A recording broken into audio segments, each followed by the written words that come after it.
엄마, 상황이 좀 나아지면, 생활이 좀 피면, 그때 데리러 올게요. 정우도 좀 괜찮아지면 꼭 올 테니까, 여기 조금만 계세요. 말 안 해도 다 안다. 아들의 손을 토닥거리며 어머니가 고개를 끄덕였어. 내 걱정일랑 말고 정우 잘 챙기거라. 아들은 어머니를 요양원에 두고 오며 눈물로 얼룩진 발걸음을 옮겼어. 한기임 할머니는 올해 80세가 되었어. 이처럼 아들과 헤어진 이야기를 하자면 그녀가 아들을 임신했을 때로 거슬러 올라가야 하오. 한 씨는 20대 후반에 남편을 만나 결혼했어. 그리고는 아들을 가지게 되었다오. 사랑하는 이와 행복한 가정을 꾸릴 꿈에 부풀어 올랐을 때 그 꿈은 처참하게 무너졌어. 여보, 이럴 순 없어요. 꿈이라고 해줘요. 차라리 우리도 데려가요. 크게 부른 만삭의 배를 끌어안고 한 씨는 울었어. 뺑소니 차량에 치인 남편은 임신한 한 씨를 남겨둔 채로 세상을 떴어. 기댈 친정도 없었던 한 씨는 좌절했지만 뱃속의 아이 때문에 다시 일어설 수밖에 없었어. 그렇게 남편 없이 홀로 출산하여 아들을 키웠어. 입에 풀칠하기도 벅찬 시절이었어. 그러다 보니 하나밖에 없는 아들, 먹고 싶은 거 제대로 사준 적이 없었고 남들처럼 풍족하게 키우지 못했어. 하지만 단 한 번도 불평을 한 적이 없었고 어릴 땐 돈이 없어 급식비를 못 냈을 때도 굶으면 굶었지 엄마에게 돈 달라는 말 한마디를 안 하던 아이였어. 그리고 아들은 고등학교밖에 나오지 못했어. 스스로 돈을 벌겠다며 졸업하자마자 생활전선에 뛰어들었어. 세월이 흘러 아들이 33살이 되고 한 씨가 65세가 되었을 때 아들은 다니던 공장의 경리와 결혼을 했어. 부모님은? 두 분 다 어릴 때 돌아가셨어요. 그래, 고생이 많았겠네. 친정이 없는 건 한 씨와 같았어. 그래서 며느리의 친정이 되어주자 마음을 먹었다오. 감사해요. 어머니, 며느리는 눈물을 흘렸어. 그렇게 한 씨의 가족은 둘에서 셋이 되었어. 그리고 몇 년 뒤 셋은 넷이 되었다오.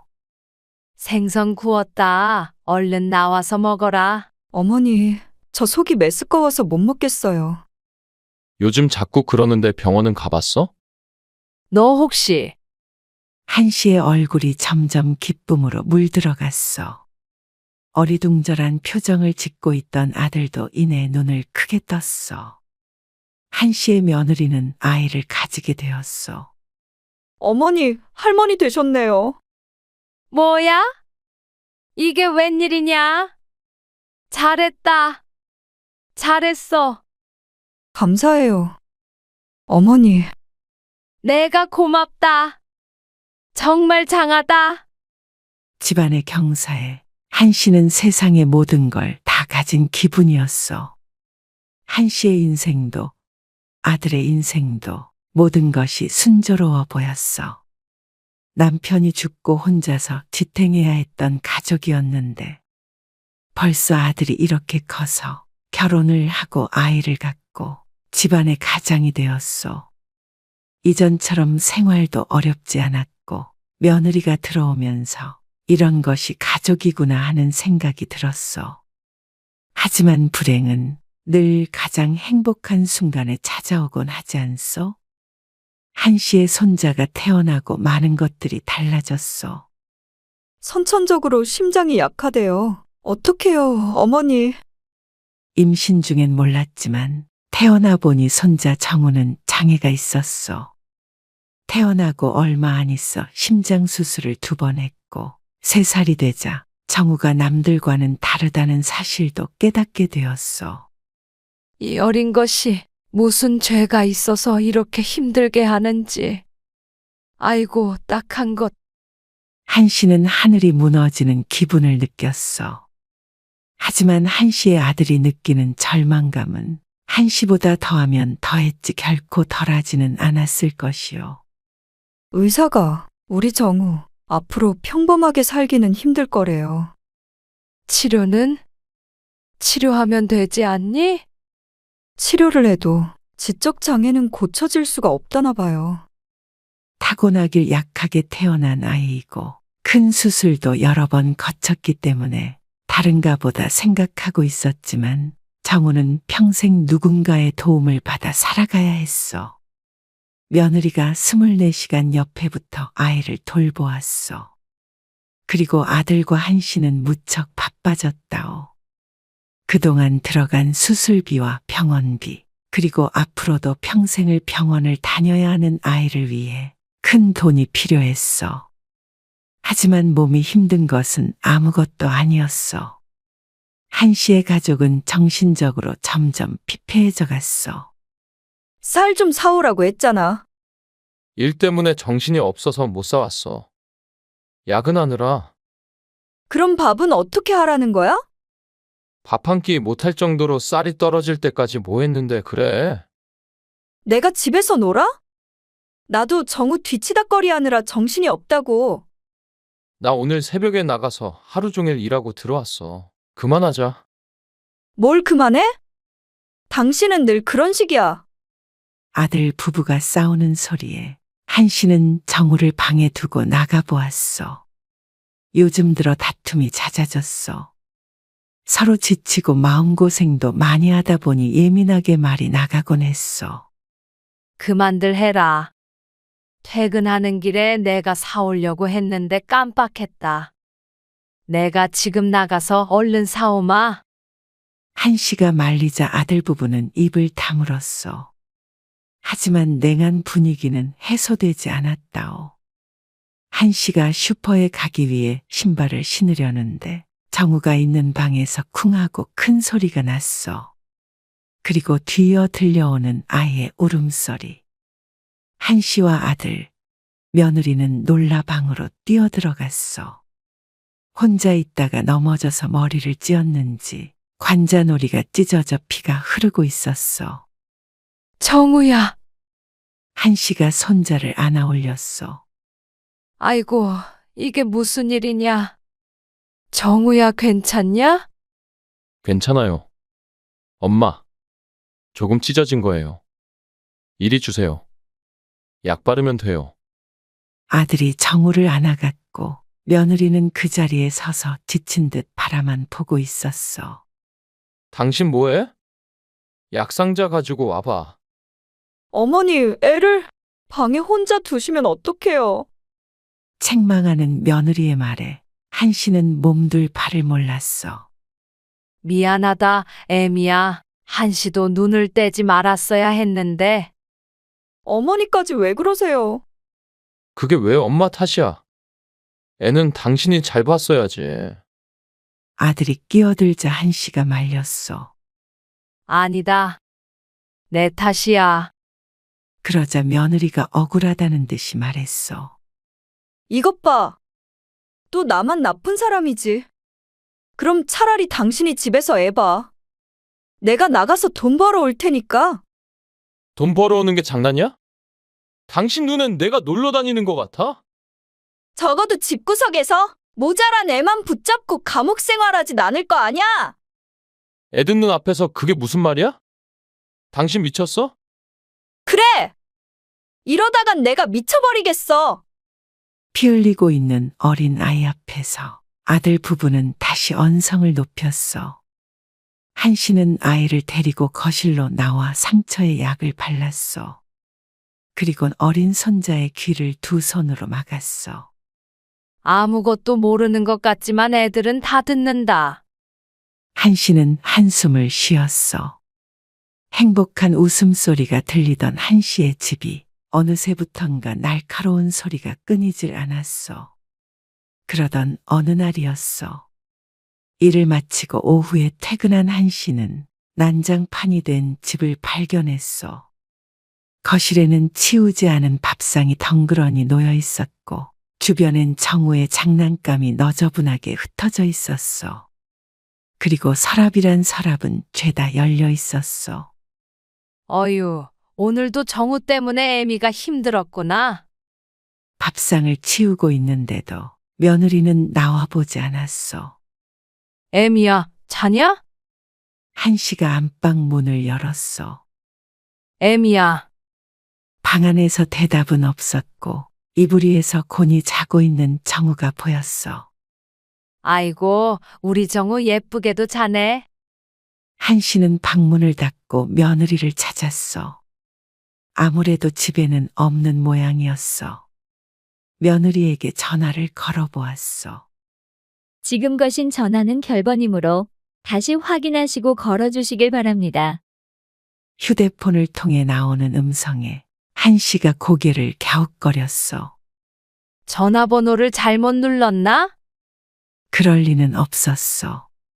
저장되어 있던 단축번호 2번을 꾹 눌렀을 뿐이었어. 다시 눌러보았지만 같은 음성만 흘러나왔어. 애만 두고 어딜 간 거야? 이상하다. 한씨는 의아해하면서도 집 청소를 하고 저녁을 차렸어. 8시가 되자 아들이 퇴근했어. 왔니? 네. 정우는요? 오후에 자다가 깨서 거실에서 놀고 있다. 그나저나 정우 엄마는 어디 갔니? 정우 엄마요? 집에 없어요? 그러자 한씨는 이상한 기분이 들었어. 오후 3시부터 연락이 되지 않는 며느리. 아들도 전화를 걸어보더니 얼굴이 일그러졌어.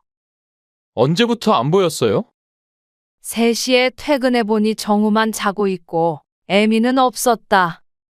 웬 서랍들도 죄다 열려 있어서. 그러자 한씨도 아들도 어떤 직감이 들지 않겠어? 가져갈 폐물도 하나 없었지만 그래도 서랍을 뒤져보았다는 것이 뜻하는 바는 명확했어. 애미가 그럴 리가 없잖니. 다시 한번 전화해봐라. 없는 번호래요. 핸드폰이 고장나서 바꾸러 간 거 아닐까? 그렇게 말하면서도 그럴 리가 없음을 한씨는 알고 있었어. 아픈 아이만 집에 남겨두고 5시간 넘게 연락이 두절될 일은 없을 것 아니겠어. 그날 이후로 며느리는 다시는 집에 돌아오지 않았어. 혹시나 하는 마음에 실종 신고도 하자 며느리와 연락이 닿았어. 애미가 뭐라 그러든? 이제 정우 엄마 찾지 마세요. 아니, 그게 무슨 소리야? 이혼하기로 했어요. 뭐야? 잠시 힘들어서 그런 거겠지. 네가 이해해라. 몇 년 동안 정우 엄마가 얼마나 고생했냐? 엄마도 이제 단념하세요. 돌아올 사람이면 그렇게 애 버리고 도망가지도 않았어요. 돌아온다고 해도 그런 사람한테 정우 못 맡겨요. 단호하게 말하는 아들. 아들과 며느리 사이에 무슨 이야기가 오간지는 모르겠지만 며느리를 애타게 찾던 아들이 하루아침에 마음을 바꿔먹은 이유가 있었을 것이요. 그래도 이렇게 이혼해버리는 게 말이 되니? 우리 집 지긋지긋하다고 떠난 사람이에요.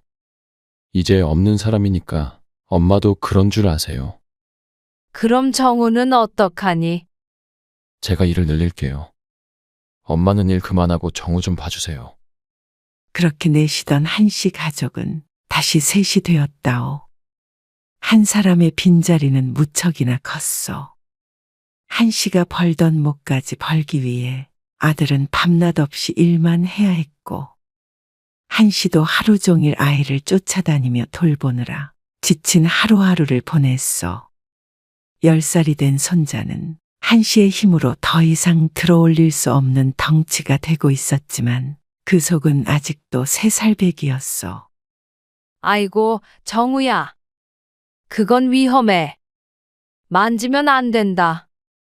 키가 크니 이곳저곳 안 닿던 곳에 손이 닿게 되자 이리저리 사고를 치기 시작했다오. 할미, 그래. 할미? 왜? 배고파? 밥 줄까? 그래도 한씨에게는 무척이나 소중한 손자였어. 몸은 지쳤어도 정우를 보면 그런 괴로움이 잠시나마 씻겨나가는 듯 했어. 그리고 아들을 위해서도 한씨가 힘을 내지 않으면 안 됐다오. 어느 날 깊은 새벽, 목이 말라 깨어난 한씨는 부엌에 들렀다가 아들 방에서 흘러나오는 소리에 발걸음을 옮겼어. 정우야, 정우야. 이렇게 태어나게 해서 미안하다. 잠든 정우 옆에 무릎 꿇고 엎드려 아들이 숨죽여 울고 있었어. 엎드린 두 팔의 얼굴을 푹 묻은 채로 어찌나 서럽게 울던지 어깨가 들썩들썩하며 떨렸어. 사는 게 너무 힘들다.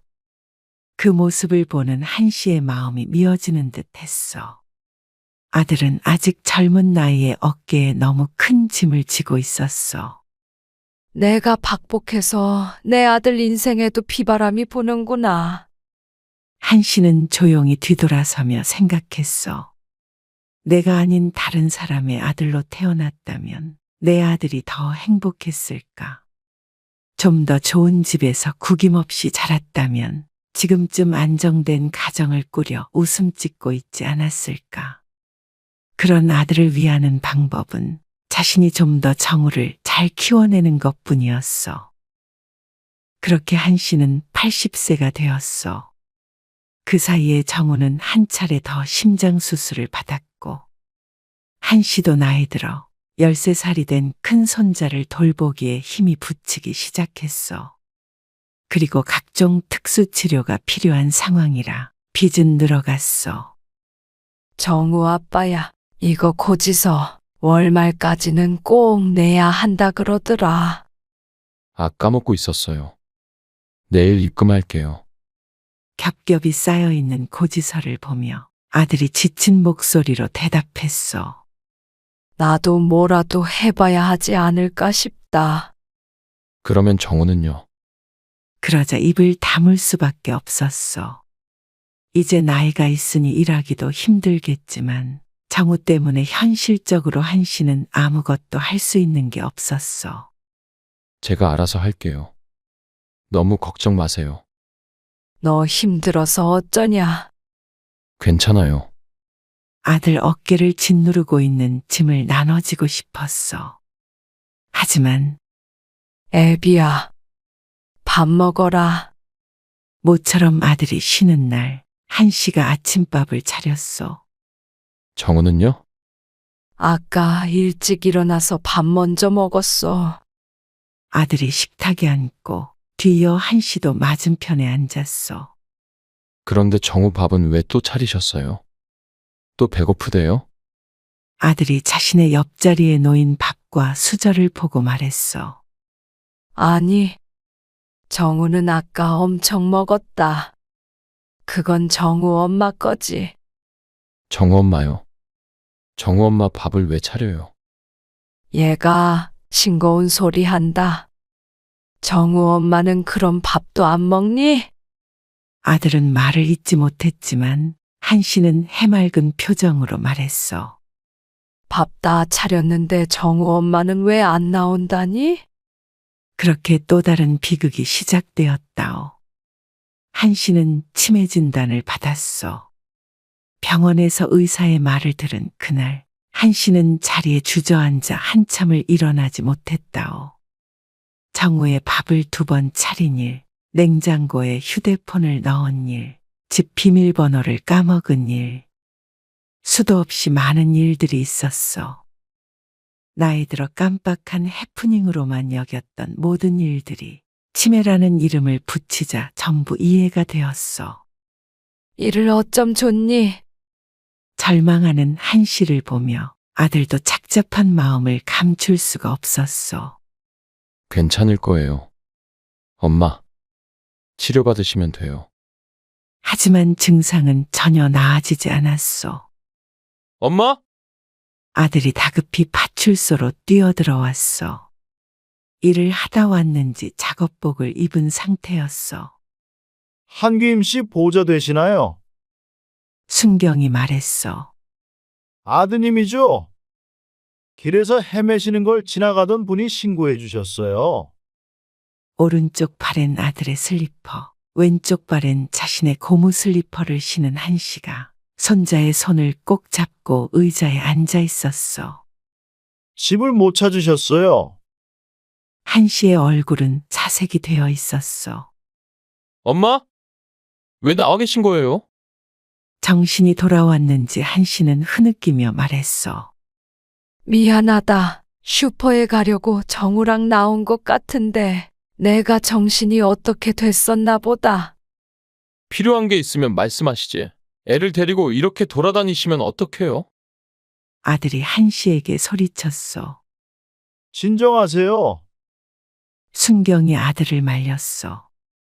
그렇게 한씨와 아들, 손자 세 식구는 다시 집으로 돌아왔어. 다행히 무사히 돌아오게 되었지만 한씨도 아들도 눈앞이 깜깜했어. 애비야, 미안하다. 한씨는 앞으로의 날들이 무서워지기 시작했어.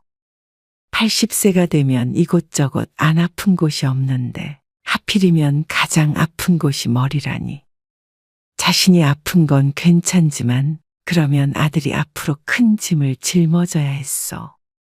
또 손자를 돌봐줄 사람이 없게 될 미래가 두려웠어. 엄마, 놀라셨을 텐데 들어가서 쉬세요. 괴로운 낯으로 아들이 말했어. 한씨는 그 뒤로 집 밖으로 나가질 않았어. 하지만 언제 무슨 일이 일어날지 몰라 노심초사하며 지냈어. 그러던 어느 날 아들의 방을 청소하던 한씨는 휴지통에 구겨져 있는 종이를 발견했어. 휴지통을 비우려다 종이 안쪽이 들춰지는 바람에 홀린 듯 펴보게 되었어. 아들이 휘갈겨 놓은 글이 보였어. 숨만 쉰다고 사는 것이라고 할 수 있을까? 모든 것을 다 놓아버리고 싶다. 차라리 정우와 엄마를 데리고 이 지긋지긋한 인생을 끝내버리면 편해질까? 짧게 적혀 있는 글 몇 자가 한씨의 가슴을 후벼 팠어. 보이지 않는 피가 흐르는 가슴을 부여잡고 한씨는 울었어. 자신은 정신줄을 놔버리면 이러한 괴로움을 모르고 살겠지만 그렇다면 자신의 아들의 남은 인생은 어찌 해야 할까? 혹시나 아들이 어리석은 선택을 할까 두렵기도 했어. 하지만 과연 그것을 어리석다고 말할 수 있을까? 아들의 심정이 이해가 가면서도 어린 손자가 안타까웠어. 이대로 지낼 수는 없을 것 같았어. 그런데 며칠 뒤 그 해결책을 아들이 알려주었어. 고민에 빠진 한씨에게 아들이 마주보며 말했어. 엄마, 내가 이제는 정말 안 될 것 같아요. 한씨는 눈을 감았어. 며칠 전에 아들이 적은 글이 생각이 났어. 정우와 자신을 데리고 죽고 싶다던 아들. 하지만 아들의 입에선 다른 말이 흘러나왔어. 엄마 치매 증상이 심해서 아무래도 요양원에 들어가시는 게 좋을 것 같아요. 제가 도저히 둘을 돌볼 자신이 없어요. 죄송해요. 아들의 말을 들은 한씨는 오히려 안심하여 가슴을 쓸었어. 정우는 제가 어떻게든 끝까지 책임지고 키울 거예요. 정우를 놓아버릴 수 없으니 엄마를 놓는 수밖에 없어요. 못난 아들을 용서하세요. 아들이 슬피 울었지만 한씨는 도리어 미소 지었어. 네가 날 놓는 것이 아니라 아파서 가는 거지 않냐. 울지 말아라. 아들은 더 서럽게 울었어. 정우는 누가 돌보니? 시한폭탄 같은 자신이 아픈 손자를 돌보는 것은 더 이상 불가능함을 알았어. 손자는 돌봐줄 사람을 구해야 했어. 또 돈이 들겠지만 그래도 그렇게 하는 것이 환자 둘을 돌보는 것보다는 수월할 것이었어. 걱정 마라. 그렇게 울 것 없어. 잘 생각했다. 진작 그럴 것을 그랬어. 얼마 안 있어 한씨는 요양원에 들어가게 되었어. 사실 치매만이 문제는 아니었어. 한평생 고생한 나의 든 몸은 여기저기 고장이 나 있었다오. 침대에 눕자 오히려 몸뚱이는 한결 편해졌다오.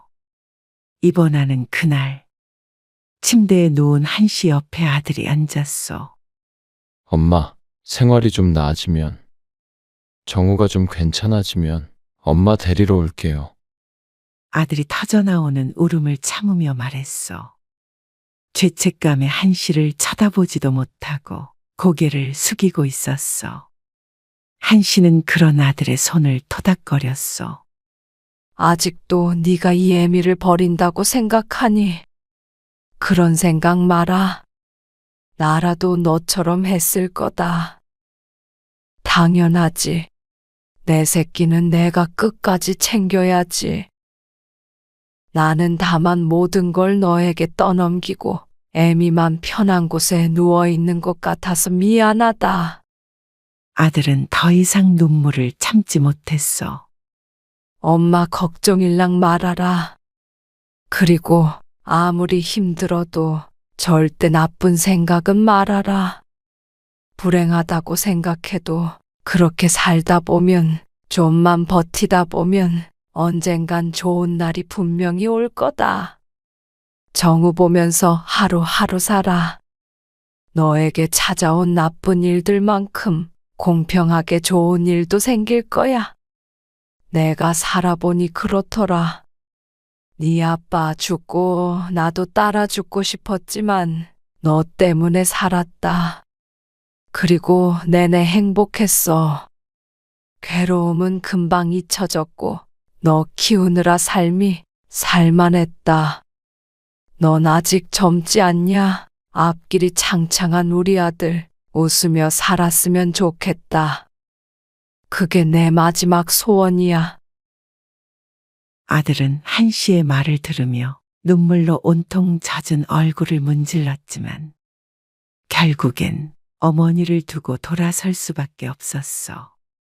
그런 아들을 지켜보는 어머니의 눈가도 반짝 물기가 비쳤어.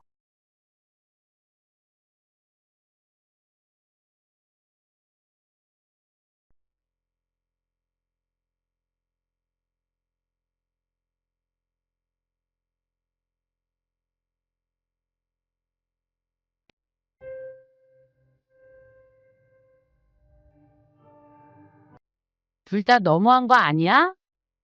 왜 나한테만 효자 노릇하래? 가까이 사는 게 죄야? 그러는 너는 엄마한테 해준 게 뭐야? 나는 나 먹고 살기도 힘들어. 언니나 오빠가 먹고 살만 하니까 엄마 좀 돌보라는데 그게 그렇게 어려운 일이야? 그냥 나한테 나가 죽으라 그러지? 지금까지 엄마한테 들어간 돈 대부분 내가 냈어. 그러니까 이제는 알아서들 해. 자식 셋이 다투고 그 앞에는 할머니가 앉아 있었어. 잠자코 듣고 있던 할머니가 말했어. 됐다. 그렇게 싸울 것 없다. 나는 이제 요양원에 들어가련다. 이명희 할머니는 자식들에게 등을 돌리며 생각했어. 남편 갈 때 나도 따라갈 걸. 이 시할머니는 자식이 셋 있었어. 모두들 가정을 꾸려 따로 살고 있었고 첫째 딸은 이 씨와 가까운 곳에, 둘째 아들과 셋째 딸은 다른 지역에서 거주하고 있었어. 이 씨는 아들이 사놓은 땅 위에 단독주택을 작게 지어 10년째 그곳에서 할아버지와 살고 있었어. 할아버지는 88세로 건강이 좋지 않아 근 2년간은 방 안에서만 앉아 지냈다오. 그러던 어느 날 할아버지가 가슴을 두드리며 말했어. 가슴팍이 답답하고 숨이 안 쉬어져. 이상한데? 저녁 먹은 게 얹힌 거 아니에요? 몇 분간 가슴을 쳐보기도 문질러 보기도 하다가 할아버지가 뒤로 넘어갔어. 여보, 이 씨는 가까이 사는 첫째 딸에게 다급히 전화를 걸었어. 인수가, 이게 무슨 일이냐? 네 아버지가 지금 쓰러지셨다. 곧이어 구급차와 사위의 차가 마당에 도착했어. 엄마, 아빠 왜 그래? 나도 모른다. 갑자기 숨 쉬는 게 힘들다고 그러시더니 저렇게 쓰러지셨어. 이 씨도 딸도 발만 동동 구르고 있었고 구급대원들은 다급히 할아버지를 들것에 실었어. 이제 보호자가 타야 하는데 사위가 나섰어. 당신은 집에 가 있어. 내가 어머니랑 같이 갈 테니까. 힘겹게 숨을 쉬고 있는 아버지를 본 딸이 사색이 되어 있었어. 전화할 테니까 걱정 말고 가 있어. 별일 없으실 거야. 구급차는 이 씨와 사위를 태우고 출발했어. 이 씨는 남편의 손을 끌어쥐었어. 오늘 저녁까지만 해도 함께 식사하던 남편이 눈을 감은 채로 숨을 몰아쉬었어. 여보, 눈 좀 떠봐요. 남편은 대답이 없었어. 강서방, 이를 어째? 정신이 없어 보이는 이 씨를 사위가 다독였어. 괜찮으실 거예요. 장인어른, 제 말 들리세요? 사위가 괜찮을 거라고 말했지만 이 씨는 어떤 느낌이 있었어. 꼭 붙잡고 있던 남편의 손에서 점점 힘이 빠져나가는 것이 느껴졌어. 이 씨가 얼른 그 손을 축여 올려 쥐었지만 남편에게선 반응이 전혀 없었어. 구급차 안이 다급해졌어. 구급대원에게 밀려나 이 씨가 손을 놓치자 남편의 손이 맥없이 툭 떨구어졌어. 그렇게 남편의 숨이 멎었고 이 씨는 짧은 작별 인사도 하지 못한 채로 구급차 안에서 남편의 마지막 순간을 지켜보게 되었어. 아이고, 아빠. 아버지, 서울에 살고 있는 아들과 막내딸도 급히 내려왔어. 너무나도 갑작스러운 죽음에 다들 슬퍼했어. 88세의 나이에 지병까지 있었기에 언제 어떻게 되어도 이상하지 않은 남편이었어. 또한 이 씨도 80세가 넘으며 죽음과 가까워지고 있음을 머리로는 알았지만 평생을 함께한 남편이 하루아침에 사라지니 현실감이 없었어. 그래도 90 가까이 살다가 고통 없이 갔으니까 호상이네요. 장례식장을 찾아온 사람들이 하나같이 말했어. 어찌 보면 그들의 말이 맞았어.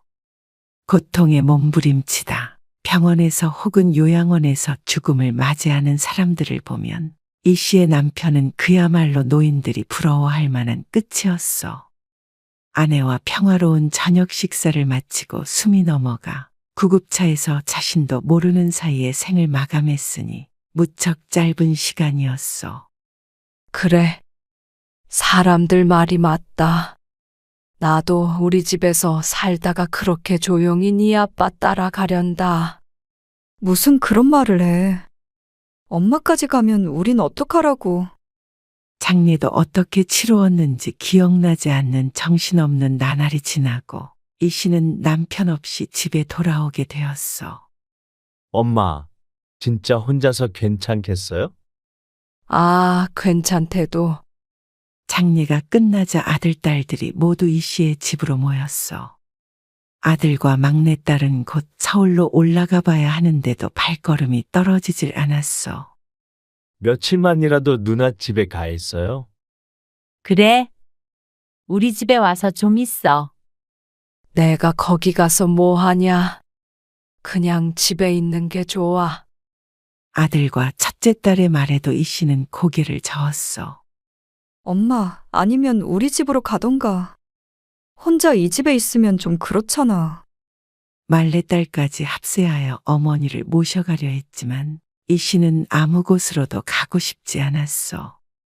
신경 쓰지 말아라. 너희 아버지 계실 때도 혼자 있는 것 같았으니까. 그래도 그거랑 같아? 너무 적적하지 않겠어? 그래. 괜찮으니까 너희는 어서 가봐. 그래도 너희가 있어서 다행이다. 고맙다. 이 씨는 홀로 집에 남겨졌어. 그래도 자식들 집에 가는 것보다는 익숙한 집이 좋았어. 더 이상의 변화는 원치 않았다오. 이 집에서 남편만 빠져 있다고 생각하는 것이 오히려 마음이 편할 듯 했어. 하지만 아담하던 집이 넓게 느껴지는 것만은 어쩔 수 없나 보. 남편의 유품들을 정리하고 남편이 지내던 방을 싹 비워 청소해 놓으니 무척이나 휑했어. 도로와 떨어진 후미진 곳에 있는 집이라 원체 조용한 곳이었는데 안 그래도 고요한 곳이 남편마저 없으니 바늘이 떨어져도 큰 소리가 날 듯했어. 이 씨는 TV 볼륨을 크게 키우고 생활했어. 아이고, 수발 들어야 하는 영감 없으니 편하네. 말은 그리했지만 마음은 구멍이 뚫린 듯 허전했어. 다음 날도 다다음 날도 이 씨는 마당에 앉아 풀구경을 하다가 집으로 들어와 TV를 보고 다시 나가서 마당에 앉아 있다 들어오곤 했어. 혼자서는 이곳에서 할 일이 없었다오. 친구라도 만나려고 나가려면 차가 있어야 하는데 이 씨는 차도 면허증도 없었어. 남편이 살아있을 때는 오토바이로 데려다 주곤 해서 불편함을 느끼지 못했다오. 하지만 이제는 남편이 없으니 심심해도 볼 일이 있어도 마을을 벗어나기가 힘들었어. 버스 정류장도 걸어서 30분은 가야 했고 나간다고 한들 버스를 타고 어디든 제대로 갈 자신도 없었어. 하지만 아무리 할 일 없는 노인이라도 맨날 집에만 있을 수가 있겠어. 친구야 안 만나면 그만이지만 문제는 이럴 때였어. 인수가 어제부터 배가 좀 아파서 병원에 좀 가야 될 것 같다. 체한 거 아냐? 매실 좀 먹어보지. 어제 오늘 계속 먹었는데도 아프네. 그래? 나 오늘 너무 바쁜데 내일 데려다 주면 안 될까? 이 씨는 뒤틀린 고통이 느껴지는 배를 부여잡고 딸에게 전화를 걸었어. 이제는 딸이 없다면 오도 가도 못하는 신세였어. 그렇게 바쁘니? 그럼 택시 타고 갈 테니까 택시 좀 불러줄래? 그렇게 아파? 잠깐만 기다려봐. 내가 지금 갈게. 아니야. 너 바쁘면 그냥 택시 타고 가도 돼. 간다니까? 좀만 기다려. 전화를 끊고 이 씨는 식은땀을 닦았어. 웬만해선 딸을 귀찮게 하고 싶지 않아 외출을 자제했지만 이런 때만큼은 불가항력이었어. 송장이 아닌 이상 집에만 있을 수는 없기에 그럴 때마다 딸에게 전화 걸기가 망설여졌어. 차 타고 15분 거리에 사는 딸이 잠시 뒤 도착했어. 식당 많이 바쁘지? 지금 시간이 그렇지. 배는 어때? 운전하고 가면서 딸과 대화를 나누었어. 정신이 없었는지 딸은 앞치마를 맨 채였어. 엄마, 나 일단 돌아가 봐야 하니까 진료 끝나면 전화해. 딸은 이 씨를 병원 앞에 내려주고 되돌아갔어. 접수하느라 헤매서 진료를 받는 데까지는 한참 시간이 걸렸어. 약을 타서 나오니 1시간이 훌쩍 지나가 있었어. 병원 밖으로 나와 딸에게 전화를 걸었어. 이제 한창 점심시간이 시작될 시간이라 바쁜 모양이었어. 2번 전화를 걸었지만 받지 않았다오. 택시라도 타고 가려 했지만 지나가는 택시가 한 대도 보이지 않았어. 병원 앞 벤치에 앉아 기다기를 한참. 딸에게서 전화가 걸려왔을 땐 점심시간이 끝나 있었어. 엄마, 미안해. 도저히 나올 수가 없는 상황이었어. 진료 끝났어? 그래. 지금 병원 앞에 나와 있다. 택시라도 타고 가지. 여태 기다렸어? 지나가는 택시가 있어야지. 콜택시 부르면 되지. 그런 것을 할 줄 알았으면 애초에 딸을 부를 일도 없었을 것이요. 딸이 다시 어머니를 데리러 왔어. 차에 타자마자 타박하는 소리가 들렸어. 버스나 택시도 탈 줄 알아야지, 엄마. 내가 데리러 못 올 때 엄마 혼자 아무 데도 못 가면 어떡해? 너도 이 나이 돼봐라. 그게 맘처럼 되나? 나이가 무슨 상관이야? 의지 문제지. 아직 젊은 딸은 어머니가 답답할 뿐이었어. 그런데 엄마, 아빠도 없는데 엄마 혼자 그 집에서 살기가 힘들지 않을까? 집에 거의 도착하자 딸이 머뭇거리며 말을 꺼냈어. 차라리 이 집 비우고 한순에 가 있는 게 낫지 않겠어? 그래도 서울이니까 걸어서 어디든 갈 수 있고 병원도 가깝고. 집 놔두고 왜 거길 가니? 엄마 혼자 그 집에 있는 게 맘이 안 놓여서 그렇지. 엄마 쓰러져도 모르잖아. 이웃이 있는 것도 아니고. 그리고 올케가 집에서 놀고 있는데 뭐 어때? 그런데 그것만은 이 씨는 사양하고 싶었어. 명절 때 종종 방문하곤 하는 아들네는 이 씨에게 편치만은 않은 곳이었다오. 자신도 그렇고 며느리도 그렇고 원체 살가운 성격이 못되기에 그런지, 아니면 원래 고부 사이는 그런 것인지 아직도 며느리는 남 같은 마음이 컸어. 보라 엄마가 잘도 좋아하겠다. 그러면 막내는? 막내한테 가서 지내는 건 어때? 막내딸도 서울에서 살고 있는데 그 집에 가는 것도 말이 안 되었어. 입에 겨우 풀칠하고 사는 애한테 무슨 짐을 지워주려고 거길 가니? 집이 없다면 모를까. 멀쩡하게 살고 있는데 왜 자꾸 서울로 가라는 거야? 그게 아니라 내가 매일 이렇게 엄마를 돌봐줄 수는 없잖아. 엄마도 가야 좀 편히 살지. 이렇게 딸을 부르는 것은 많아야 일주일에 한 번이었어. 오늘도 아픈 것이 아니었으면 집에서 나오지도 않았을 것이요. 그리고 둘째나 셋째 집으로 가라면서도 자신의 집으로 오라는 소리는 없는 첫째 딸이었어. 됐다. 나는 그냥 집에 있으련다.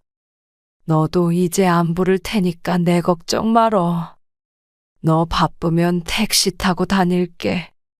식당 바쁜데 어서 들어가 봐라. 그러자 딸도 마지못해 수긍했어. 이 씨는 딸을 보내고 집으로 들어왔어. 이러니 저러니 해도 내 집이 좋았어. 언제 죽을지는 모르겠지만 나도 이곳에서 살다가 평온하게 눈 감는 것이 최근 들어 생긴 이 씨의 소원이었어. 그렇지만 그 바람은 절대 이루어질 수 없는 소원이 되었다오. 엄마? 보라가 미국에 좀 더 있고 싶다고 그러고 그 땅도 많이 올라서 이번에 좀 팔아야 할 것 같아요. 아들의 전화에 이 씨의 눈앞이 깜깜해졌어.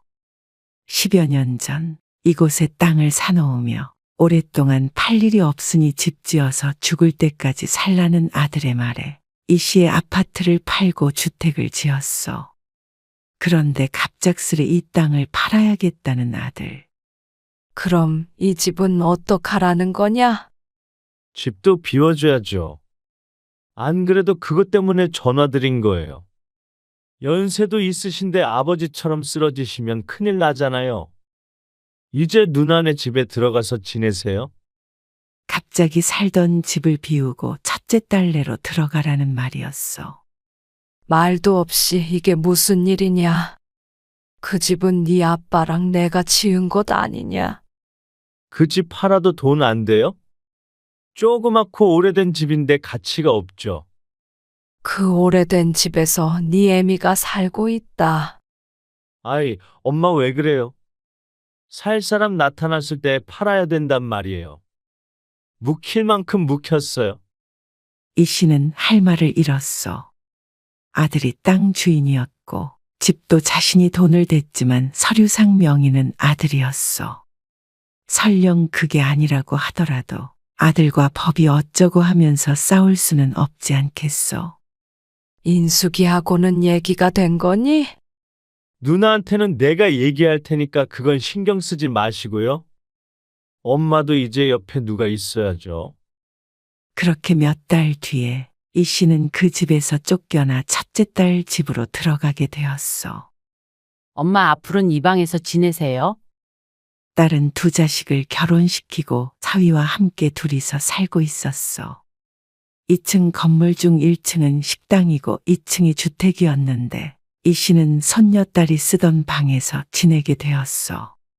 딸 내외는 거의 모든 생활을 1층 식당에서 했고 저녁에 잘 때만 2층에 올라오곤 했다오. 그래서 이 씨는 전에 살던 집이나 이곳이나 크게 다르지 않다고 처음엔 생각했어. 엄마, 식사하세요. 1층에서 2층으로 걸려온 딸의 전화를 끊고 이 씨는 한숨을 푹 쉬었어. 1층이 식당이기에 식사 때마다 계단을 내려갔다 올라와야만 했어. 무릎이 아파서 평지도 겨우 천천히 걸어 다니는 이 씨에게 계단이란 커다란 난관이 매일 곤욕스럽게 했어. 하루 3끼를 먹기 때문에 하루 3번은 앓는 소리가 저절로 나왔다오. 평지에서만 생활하던 노인이 하루에도 몇 번씩 계단을 오르락 내리락 하는 것은 쉬운 일은 아니었다오. 하지만 몸이 힘든 것은 마음이 힘든 것에 비해선 아무것도 아니었어. 식당이 쉬는 날이면 딸과 사위가 2층에서 쉬어야 하는데 이 씨 때문에 마음 편히 쉬지 못하는 듯 했어. 나는 그냥 없다고 생각하고 편히 지내. 밥도 새끼 다 안 먹어도 되니까 너희 먹을 때 숟가락만 올리고. 아니에요, 장모님.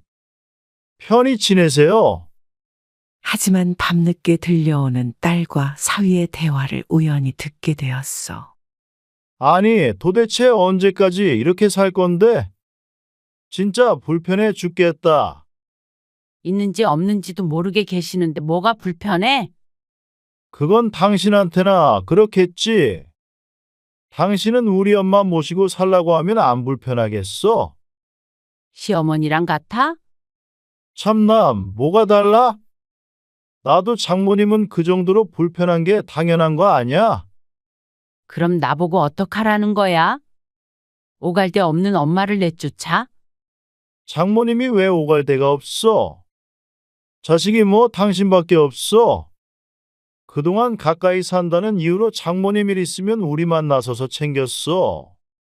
처남이랑 처제랑은 한 게 뭐야? 장인어른 돌아가셨으면 장모님은 나머지 자식들이 챙길 차례 아냐? 나도 당연히 그렇게 생각하지. 한수는 옳기 때문에 안 된다고 그러고 막내도 사정이 안 좋다는데. 나도 참을 만큼 참았어. 내일 당장 처남한테 전화해. 장모님은 하나밖에 없는 아들이 모셔야지. 조심성 없게 오가는 대화에 이 씨가 숨죽였어. 이 씨가 듣던 말던 상관이 없는 것인지 들으려 노력하지 않아도 대화 소리가 크게 전해졌어. 애초에 장모님 살고 계신 그 땅을 홀랑 팔아버리는 아들이 어딨어? 지들이 책임질 것도 아니고 말이야. 이렇게 떠넘기듯이 장모님 보내버리면 끝이야. 그러게. 나도 어이가 없어서 참.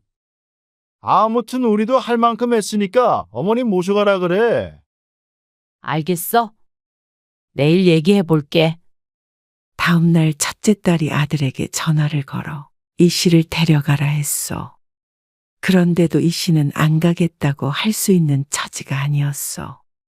사위가 저리 불편하다는데 버티고 있을 수가 없었다오. 그렇게 이 씨의 의견은 단 한 번도 묻지 않은 채 아들 집으로 가는 것이 정해졌어. 엄마, 자식들이 여럿이니까 이 집 저 집 돌아가면서 살아보시면 좋지 뭐. 명절엔 내가 갈게. 큰딸이 하는 말에 여러 대꾸하지 않고 그저 그러마했어. 이 씨는 짐짝처럼 이 집에서 저 집으로 옮겨졌어. 큰아들은 딸 둘이 있는데 모두 미국에 있었어. 그래서 아들 부부만 넓은 집에서 살고 있었다오. 엄마, 회사 갔다 올게요. 쉬고 계세요. 아들이 이른 아침 출근하면 그 집엔 이 씨와 며느리만이 남게 되었어. 어머니, 제가 할게요. 그냥 계세요. 아니다. 넌 쉬고 있어라. 이것만 닦으면 된다. 뭐라도 보탬이 되고 싶어 청소를 하고 있던 이 씨를 며느리가 말렸어. 부지런히 움직여도 가만히 있어도 며느리는 이 씨를 불편해했어. 그런 며느리의 눈치를 보느라 이 씨 또한 가시방석에 앉아있는 듯 했어. 혼자 살던 자신도 갑자기 며느리 눈치를 보며 살자니 힘들었지만 며느리도 죽을 맛이 아니었겠어? 졸지에 시어머니를 모시고 살게 되었으니 불만이 날로 쌓여갔어. 이 씨의 아들이 출근하면 대충 때우곤 했던 식사를 시어머니가 있으니 제대로 차려야 했고 소파에 편히 앉아서 TV를 보는 것도 쉽지 않았어. 애초에 이렇게 지내는 게 평탄할 것이라고는 생각도 안 했어. 딸과 사위도 불편해하는데 며느리라고 시어머니를 편히 모실 수는 없었을 것이요. 보라 엄마는 어디 갔어? 주말 아침부터 보이지 않는 며느리의 행방을 아들에게 물었어. 아, 보라 엄마 잠시 친정에 좀 다녀온다고 갔어요. 그래? 자고 온대? 며칠 있다가 온대요. 하지만 곧 아들이 통화하는 소리를 들으니 어찌 된 일인지 알 것 같았어. 그렇게 가버리면 어떻게 하라는 거야? 엄마가 불편하게 한 적도 없는데 뭐가 불편해? 뭐? 대리여도 엄마가 환자도 아니고 당신이 무슨 시중을 들었다고 그래? 나야 일을 하니까 어쩔 수 없었던 거지. 그러면 오갈 데 없는 엄마를 어떻게 하라는 거야? 당신이 땅 팔라고 그렇게 들들 볶았었잖아. 막내? 막내 사정 뻔히 아는데 어떻게 모시고 가라 그래? 얼른 돌아와. 내가 엄마 밥은 또 어떻게 차려드리냐? 며느리가 하는 소리는 들리지 않았지만 듣지 않아도 알 것 같았어. 자신이 2살짜리 아이도 아닌데 다들 자신을 돌보는 것이 힘들어 누구든 데려가길 원하는 것 같았어. 일손이라도 보태고 싶어서 집안일도 열심히 해보았지만 뭐라든 자신은 애물단지가 된 듯했어. 막내야, 네가 좀 와서 엄마 모시고 가라. 결국 아들이 막내딸에게 전화를 걸었어. 내 상황 알면서도 엄마 모셔가란 소리가 나와? 경제적으로 힘든 막내딸은 어이없다는 듯이 대꾸했어. 그러면 어떡하냐? 지금 네 새언니도 처가댁으로 가버렸고 엄마랑 나랑 집에 둘이 있다. 새언니도 웃긴다. 엄마 모셔본 적이나 있으면 모르겠는데 얼마나 됐다고 홀랑 도망가 버리냐? 보라 엄마도 오죽했으면 그랬겠냐? 그래도 아들인 나보다 딸이 낫지 않겠어? 네가 좀 엄마 좀 모셔가라. 아들과 막내딸이 투닥투닥하는 통화 소리가 들렸어. 언니한테 다시 좀 말해봐. 나는 정말 상황이 안 돼.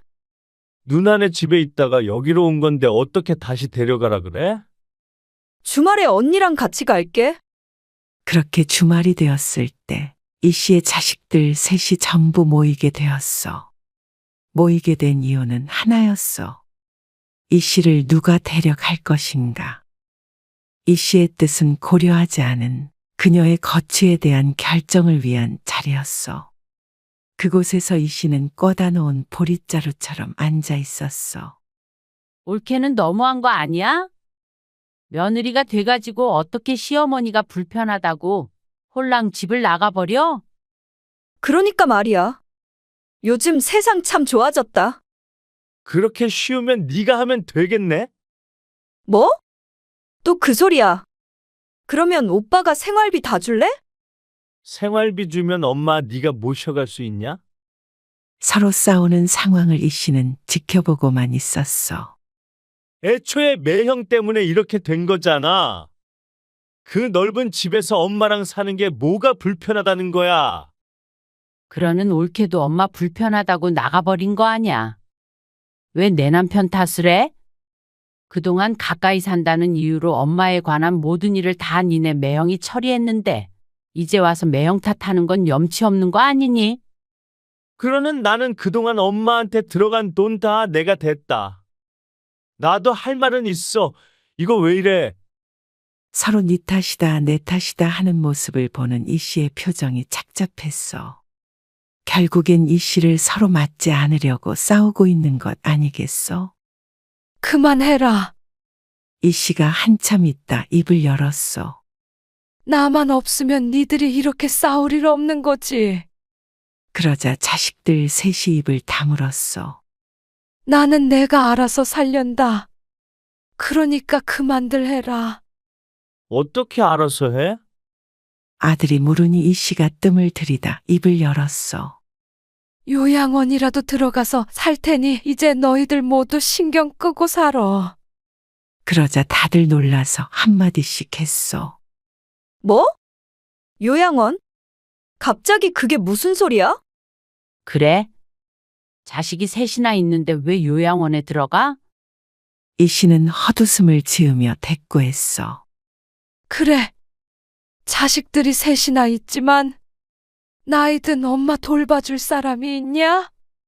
니들 중에 그렇게 할 사람이 있니? 그러자 다들 합주기가 되었어.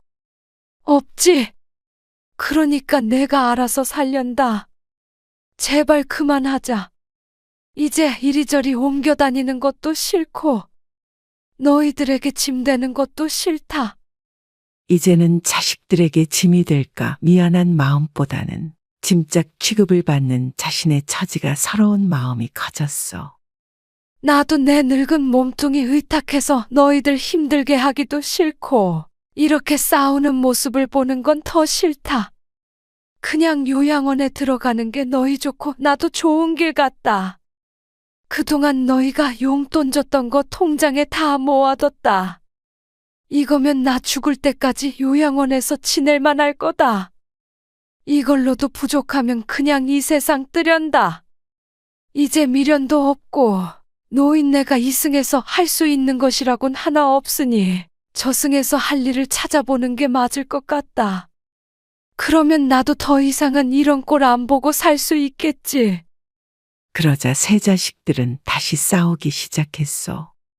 그러니까 언니가 잘 모셨으면 됐을 거 아냐? 엄마 입에서 왜 이런 말이 나오게 해? 너는 한 번도 엄마랑 살아본 적도 없으면서 우리 탓만 해. 돈 없는 게 벼슬이니?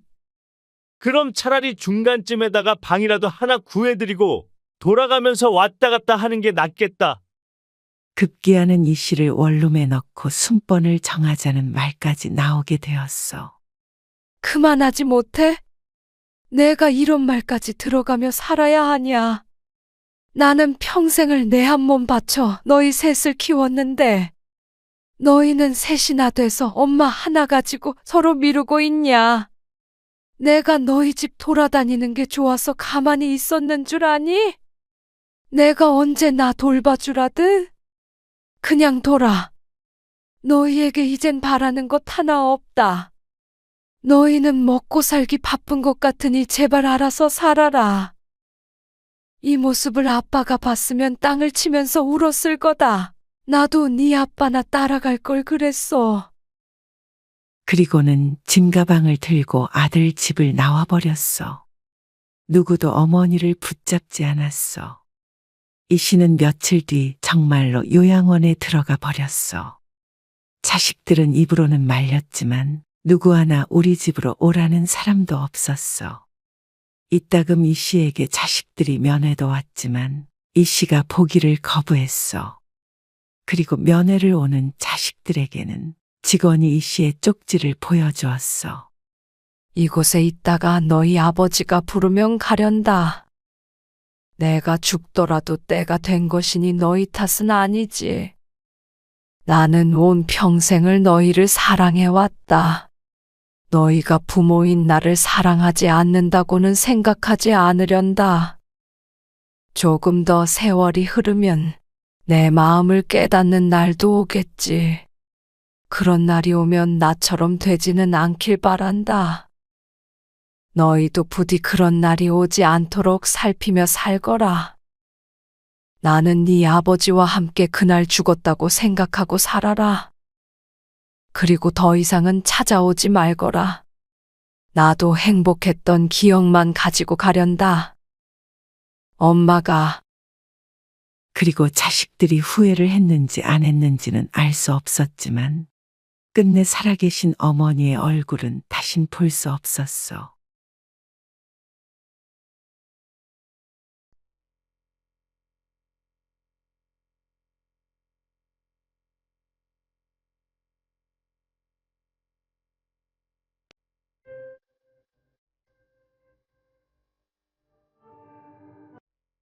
엄마, 애 아빠가. 제발 이혼해라. 더 이상 그 집에 있게 둘 수가 없다. 그러다 내 딸 뺏기면 우리가 변호사를 어떻게 이겨? 연정자 할머니는 눈앞에서 손녀를 끌어안고 오열하고 있는 딸을 바라보며 함께 눈물을 떨구었어. 그럼에도 자신이 해줄 수 있는 게 없어서 가슴이 미어졌어. 그리고 잘못된 선택을 한 그때를 떠올렸다오. 할머니 연씨는 평생을 가난하게 살았소.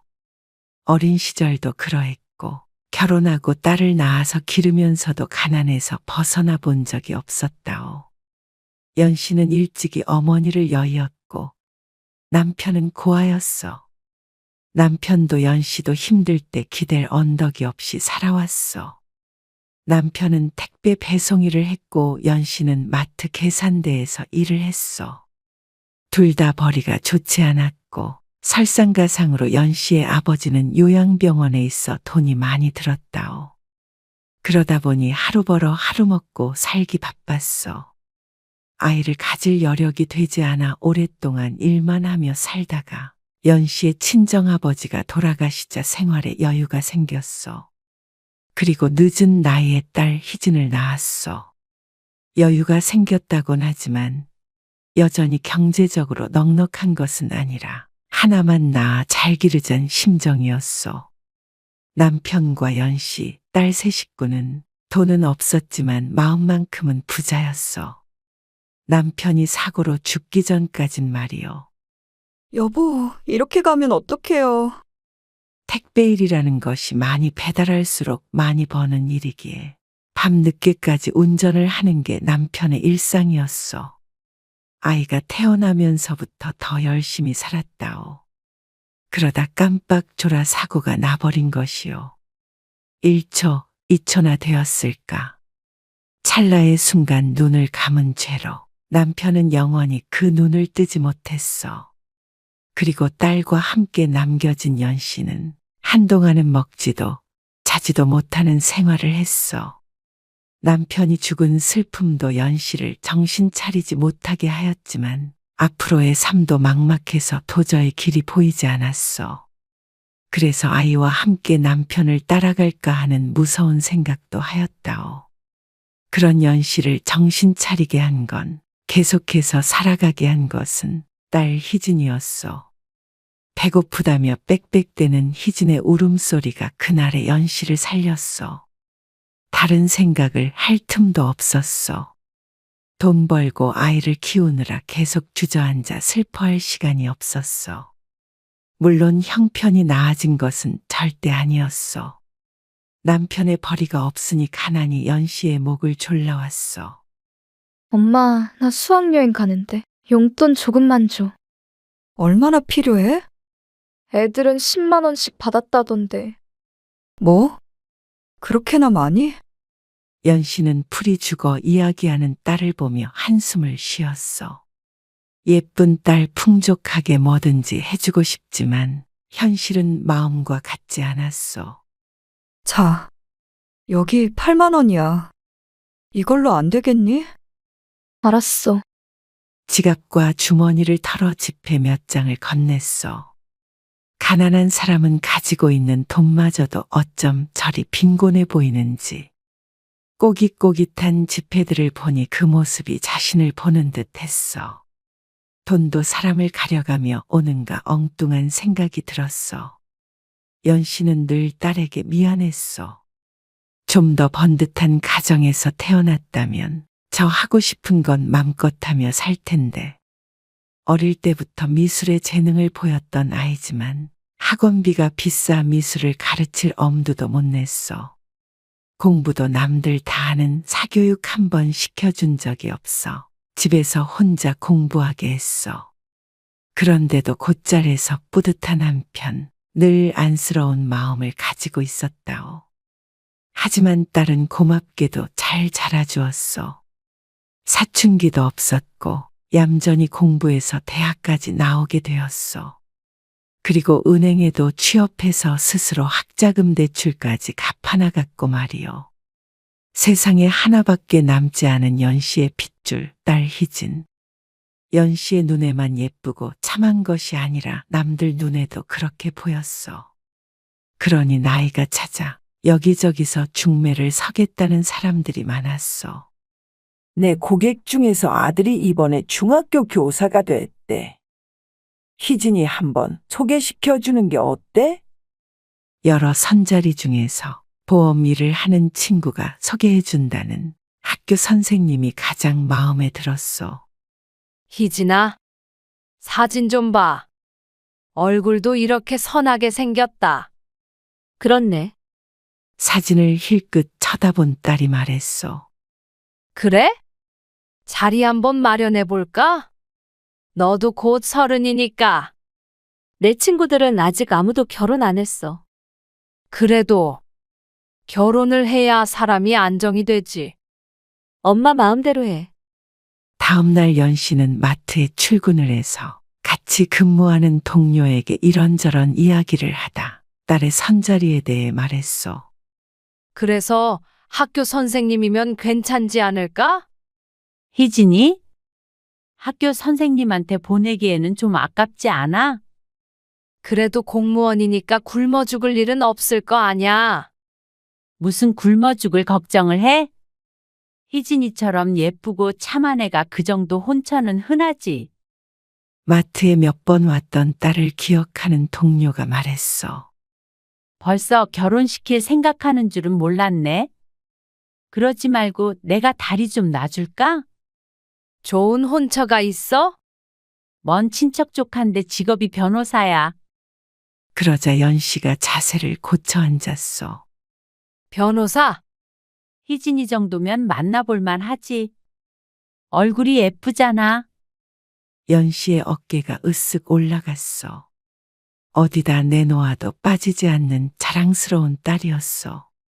학교 선생님으로 기울었던 마음이 급격히 반대편으로 방향을 틀었어.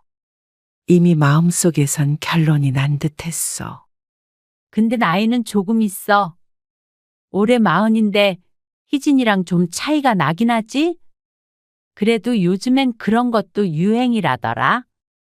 그러자 연씨는 조금 고민이 되었어. 그 나이대에 할 수 있는 풋풋한 연애도 있는데 이제 40이면 딸과는 12살 차이가 나는 것이었어. 근데 그 정도는 시집을 가야 고생 안 하고 우아하게 살지. 내가 웬만하면 이렇게 중매 안 서는데 희진이니까 아까워서 그래. 그래, 요즘 그 정도 차이는 차이도 아니지. 저녁에 딸에게도 물어보았더니 딸도 변호사라는 말에 관심이 가는 듯했어. 그래서 일은 일사천리로 진행이 되었어. 빠르게 날짜를 잡아 선을 보았고 다행히도 그쪽에서도 딸을 굉장히 마음에 들어했어. 동료에게서 전해 들으니 고운 외모가 한몫했다고 했어. 그리고 결혼도 예상보다 빠르게 진행이 되었다오. 선을 본 지 3개월 만에 결혼 날짜를 잡았고 그 한 달 뒤에 식을 올렸어. 무슨 결혼을 번갯불에 콩 볶듯 하나 싶었는데 서울에 아파트도 마련해주고 몸만 오면 된다며 귀하게 대접해주는 사돈댁을 보고 연씨도 내심 기분이 좋았어. 그래도 몸만 가는 건 아니지. 살면서 무시당할 수 있어. 혼수는 해가야지. 돈이 어디 있다고. 너 혼수 넣어줄 돈은 있어. 그건 걱정 마라. 너야말로 이렇게 빨리 결혼해도 되는 거야? 나한테 잘해줘. 손 하나 까딱 안 하고 살게 해주겠대. 이제 엄마도 나도 고생 안 하고 편히 살 수 있는데 뭐가 걱정이야. 결혼을 고생 안 하려고 하니? 그래도 네가 행복해야지. 그게 내 행복이야. 사모님 소리 듣고 살면 좋지.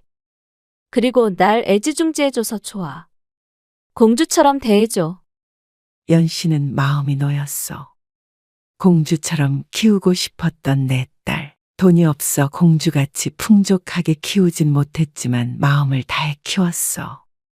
그런 딸을 나 대신 공주처럼 대해주고 정말 그런 환경을 줄 수 있다는데 고마워서 눈물이 다 핑 돌았어. 그래서 연씨는 빚을 내서 혼수와 함께 딸을 시집 보냈어. 그래도 살다 보면 그런 일로 말이 나올 수 있으니 딸의 길을 죽일 수는 없었어. 시댁의 성화에 따른 결혼하며 일을 그만두었어. 어느 날 신혼집에 방문한 연씨는 눈이 휘둥그레해졌어.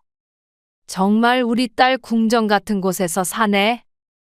허름한 빌라에서 살다가 이런 번쩍번쩍한 신축 아파트에 사는 딸을 보니 새삼 신분 상승을 한 듯한 기분을 느꼈어. 물론 연씨는 아직도 그 빌라에서 살고 있지만 딸은 지긋지긋한 가난에서 탈출에 성공한 것이었어. 거실이 무슨 운동장 같다, 희진아. 딸은 웃었어. 새하얗고 반짝거리는 집에서 앞치마를 메고 웃고 있는 딸의 모습이 한 폭의 그림 같았어. 드라마에서나 보았던 모습이었는데 그 주인공이 내 딸이라는 사실이 꿈만 같았어. 연씨가 상상으로만 꿈으로만 그리던 그런 삶을 연씨의 딸이 살고 있었어. 행복하지? 그럼. 행복해, 엄마. 연씨도 눈물 날 정도로 행복했어. 연씨의 삶이 딸의 궁색했던 삶이 주마등처럼 스쳐 지나갔어. 그간의 삶을 모두 보상받는 기분이 들었다오. 네가 행복하니까 엄마도 행복하다. 잘 살아야 해. 이후로 연씨의 삶은 전혀 달라지지 않았어. 여전히 마트에 출근을 했고 낡은 빌라에서 매일 아침 눈을 떴어. 주변에서는 사위가 부자인데 처갓댁에 아무것도 해주지 않느냐며 묻곤 했지만 연씨는 개의치 않았어. 딸의 인생만은 확실히 달라졌기 때문이요.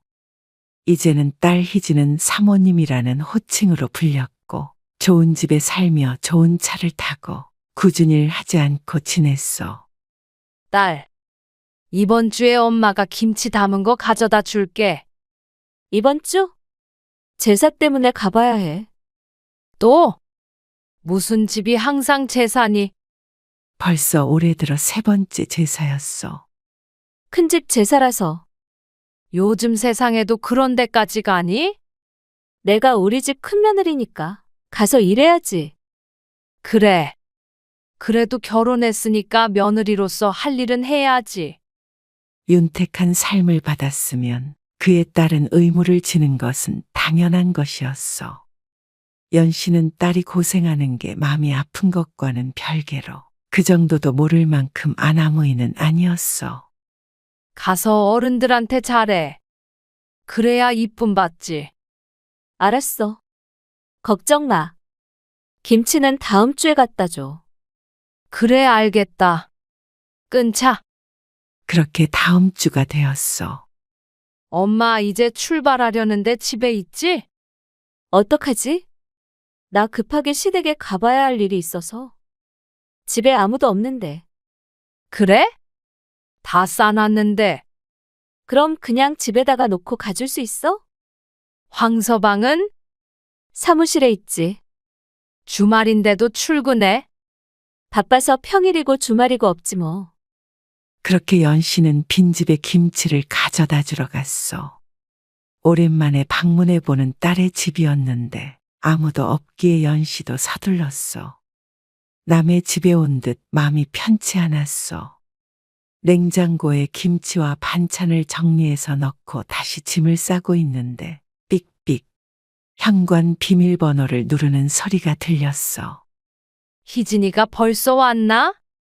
딸과 통화한 것이 1시간 반 전의 일인데 벌써 일을 끝내고 왔나 싶었어. 현관으로 나가보니 문이 벌컥 열리며 사위가 들어왔어. 장모님, 황서방. 서로를 보며 당황했어.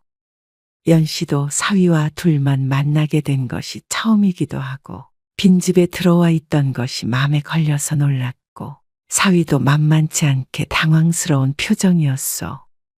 그리고 사위 뒤를 이어 들어오는 사람이 있었어. 안녕하세요. 젊은 여자는 연씨를 향해 어색하게 인사를 했고 연씨도 어정쩡하게 고개를 숙여 인사를 받았어. 아, 우리 사무실 직원이에요.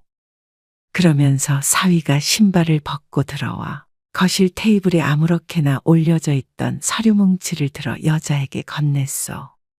선경 씨, 이거 사무실 내 책상에다 가져다 놔. 네. 전 그럼 가볼게요. 쉬세요. 그러니 여자가 그 서류를 받아들고 집 밖으로 나갔어. 연 씨와 사위는 어색하게 서 있었어. 집사람 올 때까지 있다가 가시겠어요? 그러자 연 씨가 후딱 정신을 차렸어. 아니야. 이것만 놓고 가려고 했어. 주말인데 쉬어. 난 지금 가려고 했으니까. 네. 조심히 가세요. 그럼. 연 씨는 다급히 신발을 구겨 신고 나왔어.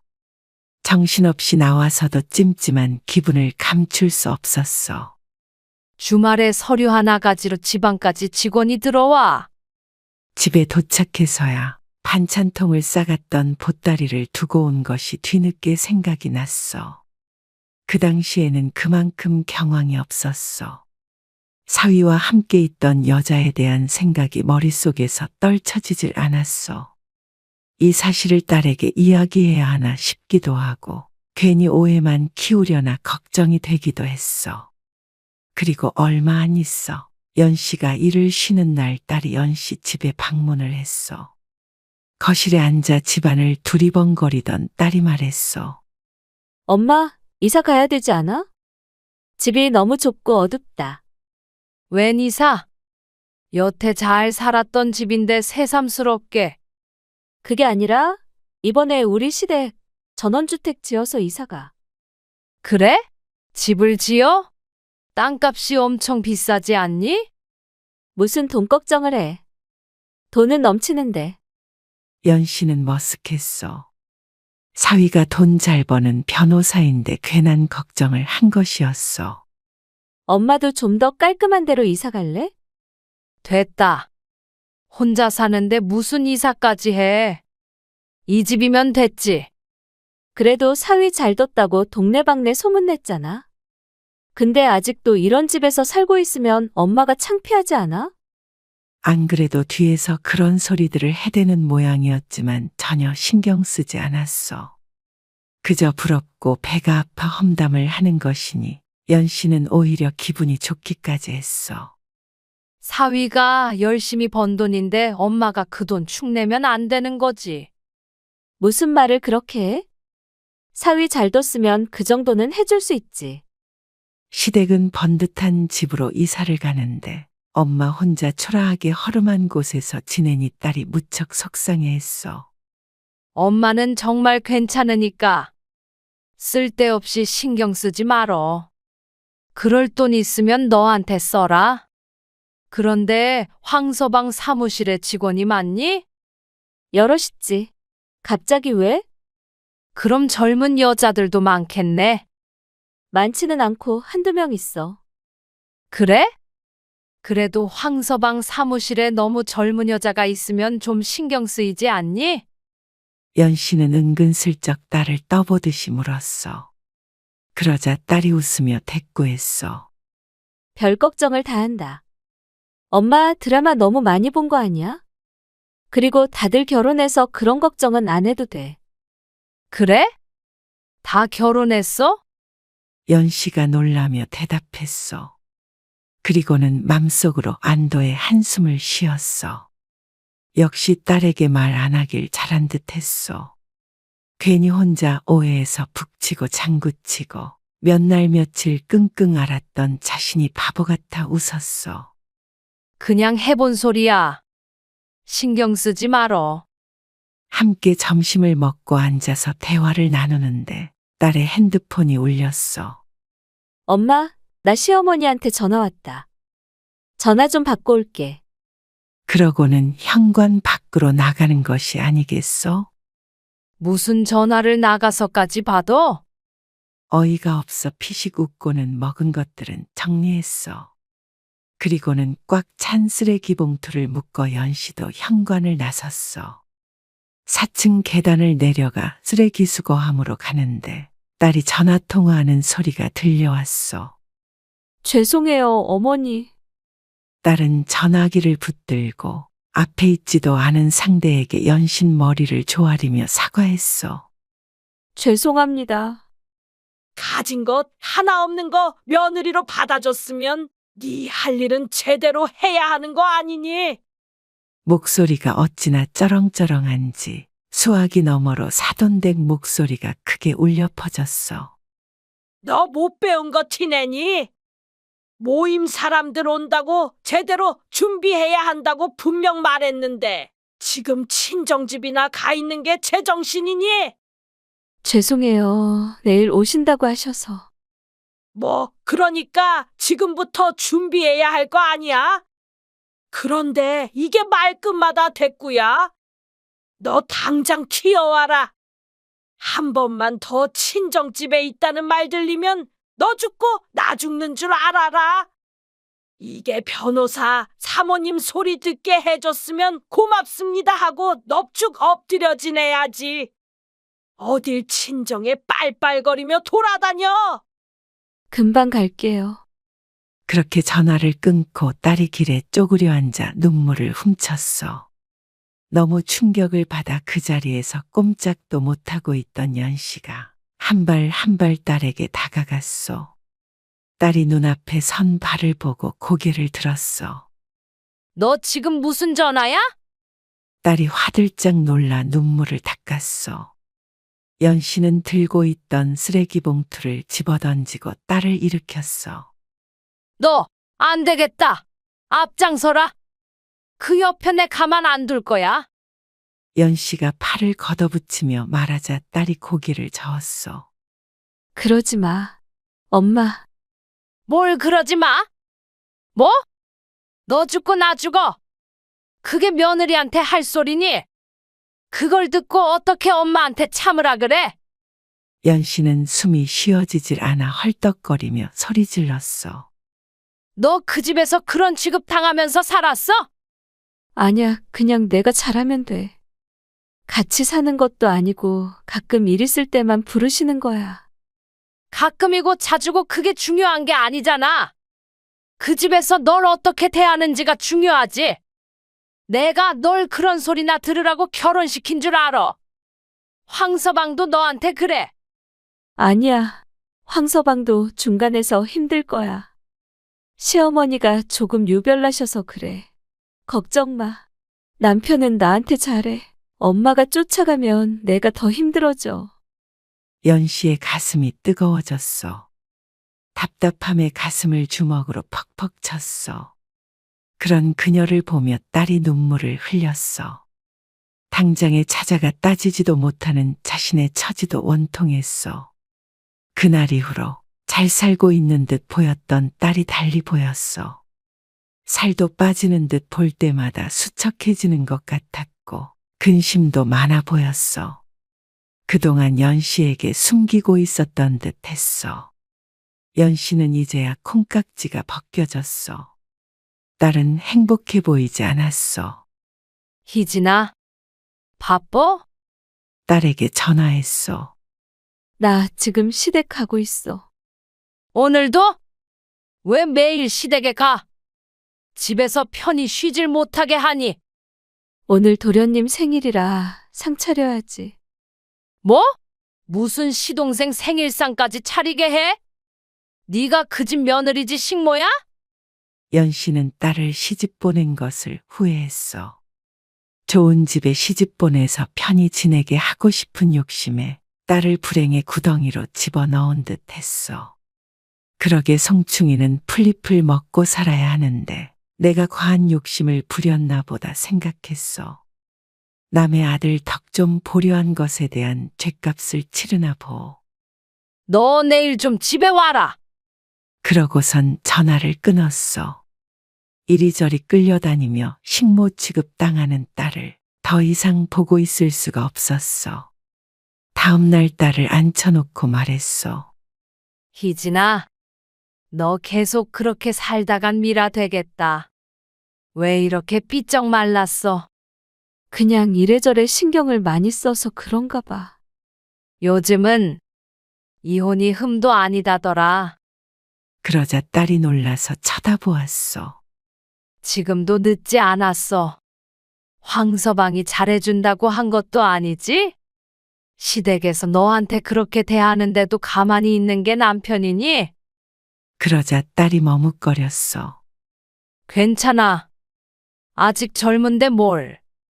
네가 뭐가 부족해서 그러고 살아. 이렇게 비쩍고라서 엄마 마음이 미어져. 사실 나 임신했어.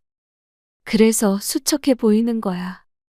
아이를 가졌다고 말하는 연씨의 딸은 전혀 행복해 보이지 않았어. 자신이 딸을 임신했을 때 세상을 다 가진 것 같은 그런 기분은 딸은 전혀 느끼지 못하는 것 같았어. 그러니 연씨도 함께 기뻐할 수 없었어.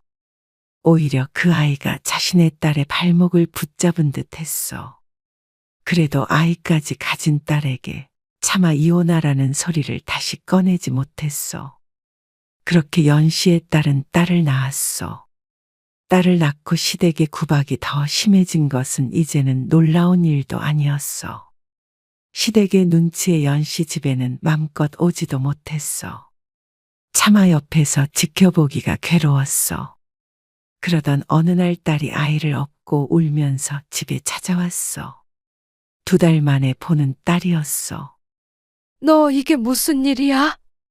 놀라서 묻자 딸은 바닥에 주저앉아 울었어. 엄마, 애아빠가 바람을 폈어. 설상가상이었어. 그 말을 듣자마자 떠오른 얼굴이 있었어. 아니나 다를까. 애아빠 사무실에서 일하는 여자랑 오랫동안 만나고 있었대. 나랑 결혼하기 전부터. 그 여자 결혼했다고 하지 않았어. 맞아. 진작 결혼해서 애까지 있는데. 사실 연씨는 딸을 결혼시킬 당시 이런 생각을 했었어. 우리 딸이 예쁘고 똑똑하긴 하지만 그렇게 잘 나가는 변호사가 별 볼 일 없는 집안의 여자와 왜 결혼을 할까? 그런 의구심이 들기도 했어. 당연한 것 아니겠어? 심하게 기울어진 결혼을 시킬 이유가 없는 집인 듯 했으니 말이요. 그런데 그게 다 연씨의 딸이 잘나서라고 생각했어. 그런데 그게 아니었던 모양이었어. 결혼 전에 만나다가 시댁에서 유부녀를 만나는 걸 알고 결혼을 서두른 거였어. 아들이 유부녀와 바람난 걸 쉬쉬하고 급하게 연씨의 딸과 결혼시켰다는 말이었어. 안 되겠다. 너 갈라서라. 그 막대 먹은 집안이랑 연을 끊자. 연씨가 씹어뱉듯이 말했어. 이혼. 그까짓 게 별거냐? 너 아직 창창한 30대야. 너랑 나랑 같이 아이 기르면서 살면 돼. 그 집에서 딸 낳았다고 너 구박했지? 차라리 잘 됐다. 우리가 데리고 오면 되잖냐? 그러니까 딸이 울면서 대답했어. 그러면 우리 딸은 아빠 없는 아이가 되잖아, 엄마. 나도 아빠 없이 가난하게 컸어. 엄마한테 말은 못했지만 늘 생각했어. 나는 왜 가난하지? 나는 왜 학원에 못 다니지? 나는 왜 아빠가 없지? 이대로 이혼해버리면 내 어린 시절을 내 딸한테 그대로 물려주는 거잖아. 나 좋자고 내 딸을 그렇게 만들 순 없잖아. 답답한 소리였지만 딸의 마음도 어느 정도 이해는 갔다오. 연씨도 그렇게 고된 삶을 살았어도 내 딸만큼은 행복하게 아무 걱정 없이 살게 하고 싶었으니 말이오. 딸이 변호사와 결혼해서 예쁜 집에서 미소 짓던 모습을 보았을 때의 그 마음을 떠올려 보니 딸의 심정도 알 것 같았어. 애아빠가 이제는 다시는 안 만난다고 그 여자도 잘라버렸어. 그래서 나도 괴롭지만 한 번만 용서해 주려고 해. 시댁도 알게 돼서 이제 나한테 함부로 못할 거야. 차라리 잘 됐다고 생각하면 어떨까 싶어. 그래도 엄마한테라도 이렇게 털어놓고 싶었어. 연씨는 애써 울음을 삼켰어. 자신까지 눈물을 흘리면 딸이 자신의 삶을 더 비관하게 될 것 같았어. 하지만 연씨의 속은 썩어 문드러졌어. 그때 인상 선해 보이는 교사랑 결혼시켰으면 차라리 나았을까? 아니, 뭐가 급하다고 선을 보게 했을까? 시간이 지나서 남자친구도 사귀고 연애도 오래 하다가 이 사람이다 싶었을 때 원하는 사람과 결혼시킬 걸 후회했어. 결국 자신이 내 딸의 인생을 망쳐버린 듯한 생각이 들었어. 그걸 왜 참고 사냐 손가락질 할 수도 있겠지만 연심하는 딸을 탓할 수 없었어. 딸의 괴로움을 알고도 아무것도 하지 못하는 자신 스스로를 탓했어. 결국 연씨의 딸은 그날 일을 털어버렸어. 그리고는 그전보다는 잘 지내는 듯 보였어. 이제 친정집에도 당당하게 주말마다 오고 시댁의 오란 소리는 쏙 들어가 버렸으니 말이요. 차라리 잘 된 것인가 싶기도 했어. 사위도 정신 차리고 잘 살면 딸이 더 이상 걱정할 일은 생기지 않을 테니 말이요. 그러던 어느 날 연씨는 딸의 중매를 섰던 마트 동료와 만나기로 했어. 이제 그 동료는 마트를 그만두어서 주말에 만나 밥을 먹기로 했다오. 희진이 결혼 잘한 거 다 내 덕인 거 알지? 진작에 한턱 쐈어야지. 너무 늦은 거 아니야? 그러게 이제라도 많이 먹어. 속으로는 욕이라도 한 바가지 퍼부어주고 싶었지만 딸의 속사정까지 소문낼 필요는 없었어. 지금은 잘 지내고 있으니 남들 눈에도 그렇게 보이는 것이 좋지 않겠어? 그렇게 밥을 먹고 헤어지는데 마침 사위의 사무실 앞을 지나가게 되었어. 사무실 건물 옆에 있던 과일 가게에 잠시 들러 사과를 한 봉지 샀는데 먹음직스러워 보여 사위에게 들러주고 갈까도 잠시 생각했어. 됐다. 뭐가 이쁘다고 이런 걸 주냐? 희진이 나오면 깎아줘야지. 그러고 버스정류장으로 향하는데 사무실 옆 골목에서 사위 목소리가 들렸어. 뭐하러 여기까지 와? 내가 집으로 간다고 했잖아. 그냥 오랜만에 사무실 근처에서 밥이나 같이 먹을까 했지. 그러다 누가 보면 어쩌려고? 누가 본다고 그래? 그리고 보면 좀 어때서? 이혼까지 한마당에. 그러게 왜 그렇게 성급히 이혼을 해? 내가 하고 싶어서 했어? 그렇게 난리가 났는데 어쩔 수 없었지.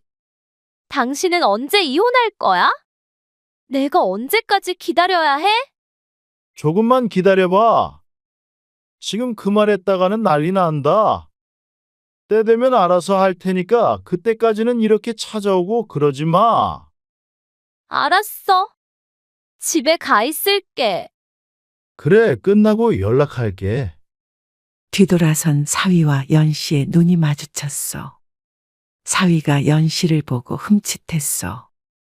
연씨의 눈이 정상인처럼 보이지 않았다오.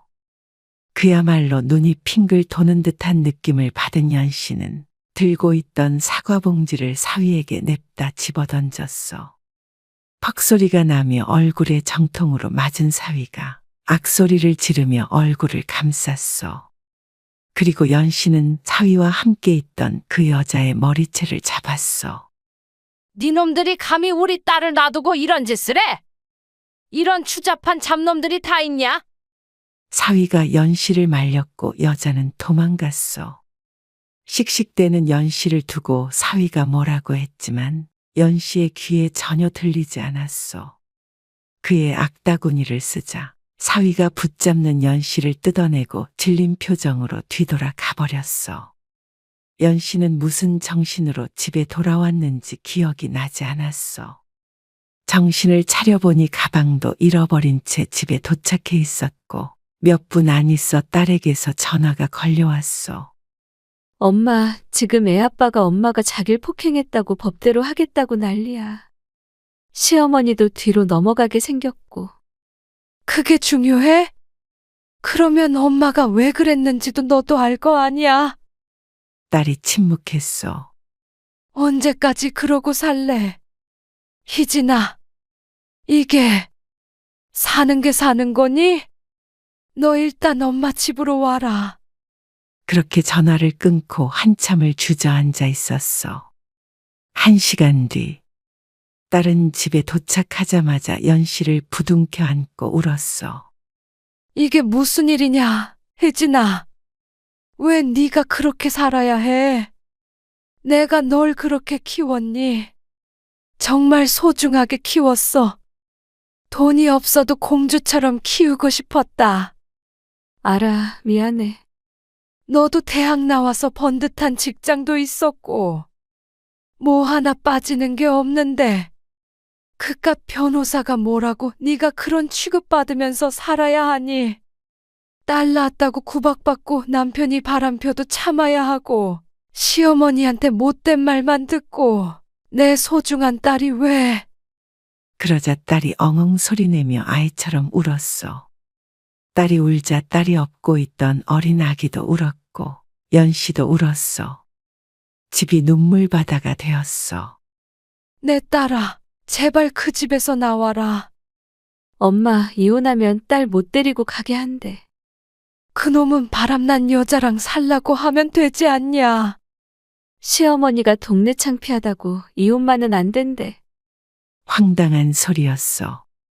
그래도 남자가 잘못이 있으니까 네가 이혼하자고 하면 되잖냐. 그렇게 좋아하는 법대로 하자 그래. 그놈이 바람펴서 헤어지는 건데 왜 네가 벌벌 떨어. 나는 이제 직장도 없고 돈도 없잖아. 남편은 돈도 잘 벌고 안정적이니까 내 딸을 내가 못 키우게 될 수도 있대. 잘 모르겠어. 법은 애 아빠가 더 잘하니까 그렇다는데 어떡해. 그래. 그러면 그냥 애는 두고 너만이라도 나와.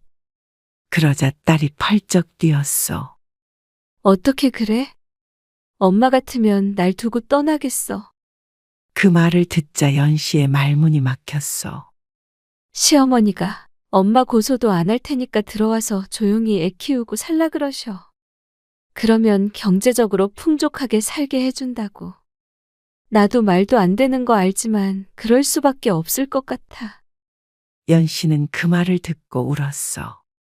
도대체 왜 네가 그렇게 살아야 하느냐고. 다 내 딸을 위해서야. 애 크면 나도 그 집에서 나올 거야. 희진아, 그래도 어떻게 될지 모르는 거니까 이혼 소송이라도 해보자. 네가 키울 수도 있는 거 아니냐. 그러다가 양육권 뺏기면? 그러면 나는 어떻게 살아? 내가 변호사를 어떻게 이겨? 흐느끼는 딸을 보며 연씨는 또다시 가슴을 퍽퍽 내리쳤어. 딸을 시집 보낸 후로 가슴팍에 시퍼런 멍이 사라진 적이 없었어. 가진 것도 아는 것도 없는 자신이 한스러웠어. 딸을 무작정 끌고 오지도 못하는 자신이 쓸모없는 인간인 것 같았어. 이럴 줄 알았으면 아까 더 패버릴 걸 후회가 되었어. 아니면 돌로 그놈의 머리라도 찍어버릴 걸. 감옥에 가는 한이 있어도 가만히 두지 말 걸. 후회가 막심했지만 이미 지나간 시간은 되돌릴 수 없었어. 그때로 돌아갈 수도, 딸이 결혼하기 전으로 돌아갈 수도 없었어. 그렇다고 이대로 그 집에서 성장처럼 살게 놔둘 수도 없으니 도대체 어찌해야 할 바를 모르고 발만 동동 굴렀어. 그대들이라면 어떤 선택을 할 수 있겠어.